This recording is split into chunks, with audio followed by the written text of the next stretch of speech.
مقتطفات من أجمل التلاوات. ياسر بن راشد الدوسري. أعوذ بالله من الشيطان الرجيم. يحذر المنافقون أن تنزل عليهم سورة تنبئهم بما في قلوبهم قل استهزئوا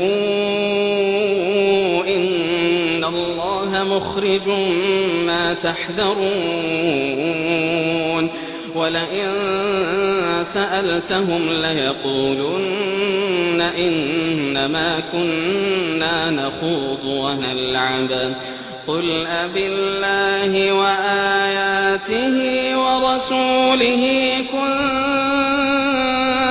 تستهزئون قل أبالله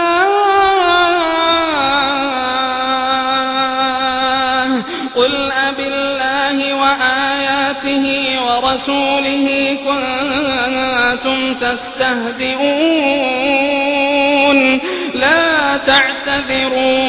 لا تعتذروا قد كفرتم بعد إيمانكم إن نعف عن طائفة منكم